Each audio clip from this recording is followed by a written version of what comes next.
आइए मित्रों, हमारे YouTube चैनल स्वाध्याय में आपका हार्दिक स्वागत, अभिनंदन। आज हम आपके लिए लेकर आए हैं तीर्थ रेणु इस शीर्षक से एक ज्ञानवर्धक प्रेरणादायक ज्ञान चर्चा। अगर आपने हमारे चैनल को लाइक और सब्सक्राइब नहीं किया है तो आपसे निवेदन है, कृपया चैनल को लाइक और सब्सक्राइब अवश्य करें। परमहंस रामकृष्ण देव बार बार कहा करते थे, तुम लोग जनक जनक बकते हो। यह पता नहीं कि जनक ने कितने दिनों तक एकांत में रहकर कठिन तपस्या की थी। वे कहते थे, गृहस्थी में रहो किंतु एक हाथ से भगवान के चरण पकड़े रहो। समय मिलते ही कभी कभी एकांत में जाकर कुछ दिनों के लिए साधन भजन करो। यदि दूध पानी एक ही जगह रहेंगे तो मिल जाएंगे। दूध को जमाकर उसमें से मक्खन निकाल लो, फिर विषयों के जल में वह न मिल सकेगा। सभी अपनी अपनी प्रकृति से मजबूर हैं।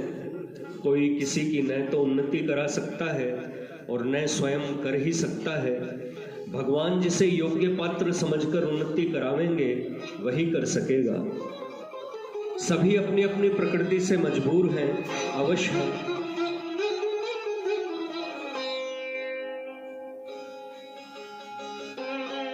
महाप्रभु चैतन्य देव की संगति में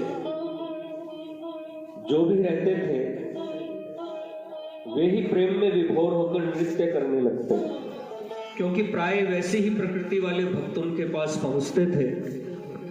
महाप्रभु के समीप उन्हें और उत्तेजना मिलती, किंतु जिनकी प्रकृति ही निंदा करने की थी वे उनके पास भी निंदा करते रहते थे।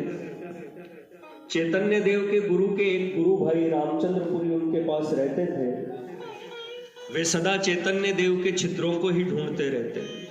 लोगों से कहते, सन्यासी होकर ये इतना खाता है, अपनी पूजा कराता है, यह ठीक नहीं।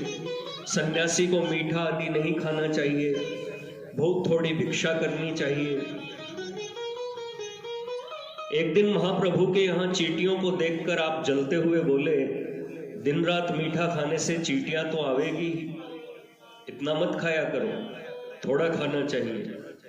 महाप्रभु ने उनके कहने से अपना भोजन बहुत घटा दिया और निमंत्रण खाना भी बंद कर दिया। उनका शरीर सूख गया, दुबले हो गए, किंतु रामचंद्रपुरी निंदा करने से बाज नहीं आए, क्योंकि वे अपनी प्रकृति से मजबूर थे। भोजन 3 कारणों से किया जाता है, शरीर को स्वस्थ बनाए रखने के लिए, प्रेम के लिए, स्वाद के लिए। शरीर निर्वाह के लिए तो जैसा मिल जाए और जैसा अपने अनुकूल पड़े वैसा ही सादे से सादा, बिना चटपटे और स्वाद के सात्विक भोजन ठीक समय पर करना चाहिए। प्रेम में कोई नियम नहीं, वह तो प्रेमी की इच्छा पर निर्भर है। जिसमें उसे प्रसन्नता हो उसमें समय और वस्तु का भी नियम नहीं है। स्वाद के लिए तो जैसी भी और जिस समय तबीयत चले खाया जाता है, उसकी कोई गणना नहीं। परंतु साधक के लिए तो नियम से ही भोजन करना उचित है। बहुत जगह हम प्रेम के नाम पर अपनी इंद्रियों की संतुष्टि करते हैं, प्रेम का बहाना करके अपने जिह्वा रस लोलुपता की ही पूर्ति करते हैं। प्रेम नियम से ही प्राप्त हो सकता है, इसलिए जानबूझकर कभी भी शक्ति भर नियम को न तोड़ना चाहिए। प्रेम में नियम नहीं, इसके मानी यह नहीं कि नियम को तोड़ ही देना चाहिए। मीठा न खाने का नियम है तो मीठा खा ही लेना चाहिए अथवा नहीं ही खाना चाहिए। उस समय इंद्रिय वासनाओं से रहित होकर जैसा भी बन जाए वैसा ही ठीक है। क्या आप मोक्ष चाहते हैं? चाहते हैं क्या? मुक्त तो हैं ही, हमें बंधन ही क्या है? कामिनी कांचन की इच्छा का ही नाम बंधन है। अभी तक तो हमें इनकी इच्छा तनिक भी नहीं है। आगे भगवान जाने प्रभु के प्रति प्रेमा भाव सा प्रतीत होता है, सो तो उनकी कृपा पर ही निर्भर है। जब भी कृपा कर दें, कृपा की ही प्रतीक्षा है। क्या बताऊं, देवी माया बड़ी ही विचित्र है। प्रेम जिस वस्तु का नाम है वह दृष्टिगोचर ही नहीं होता। प्रेम करना बड़ा कठिन है। हम लोग जिसे प्रेम कहते हैं वह तो एक प्रकार का भाव प्रलोभन है। कोई मान प्रतिष्ठा की इच्छा से, कोई बड़प्पन की इच्छा से, कोई दबकर, कोई किसी के प्रभाव के वशीभूत होकर, कोई धन की अभिलाषा से खुशामद करते हैं, उसे प्रेम थोड़े ही कह सकते हैं। प्रेम तो बड़ी ही कठिन वस्तु है। जो 3.5 हाथ का यह मनुष्य नाम का भयानक जंतु है, जिसके हृदय के भाव क्षण क्षण में बदलते रहते हैं, जो हमारी प्रत्येक चेष्टा का कुछ न कुछ अर्थ ही लगाता रहता है, तनिक से भाव शैथिल्य से जिसकी भ्रिकुटी चढ़ जाती है, ऐसे मनुष्य के प्रति प्रेम होना तो महान ही कठिन काम है। किसी विरले महाभाग का ही किसी के प्रति प्रेम हो सकता है। जिसका किसी के प्रति प्रेम हो गया हो, उस बड़भागी महानुभाव के चरणों में हमारा कोटि कोटि प्रणाम है। आनंद का बुद्ध के प्रति प्रेम था, निमाई का निताई के प्रति प्रेम था। पीछे के लोगों ने इनको शिष्य संज्ञा दे दी। असल में इनमें तो शिष्य गुरु का भाव ही नहीं था। प्रेम में यह भाव कहाँ।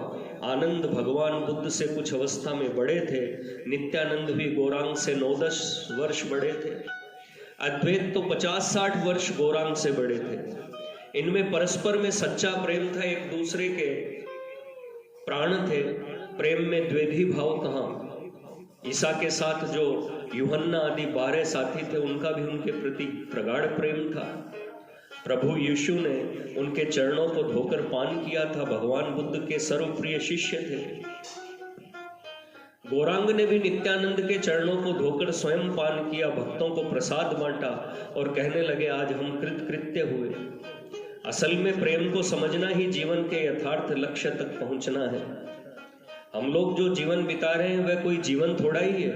हजारों आदमी ठीक समय से उठते बैठते भजन पूजा तथा अध्ययन अध्यापन करते हैं। सरकारी दफ्तर और कचहरियों में नियम से काम होता है। उनमें बहुत से कर्मचारी सदाचारी और भले भी होते हैं। ऐसे जीवन को अच्छा जीवन भले ही कह लो, किंतु महान जीवन तो चीज़ ही दूसरी है। हर समय कलेजे में भगवत विरह अपनी धधकती रहे।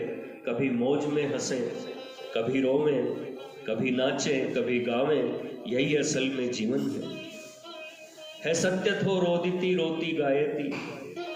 इस जीवन को श्रीमद् भागवत में यथार्थ जीवन कहा है। मन जब दृढ़ संकल्प के कारण इधर उधर न जाने से एकदम निराश हो जाता है, तब एकांत में सुखास्वादन करने लगता है। फिर वह सुखास्वादन के बिना रह ही नहीं सकता। मन को कुछ न कुछ खुराक चाहिए।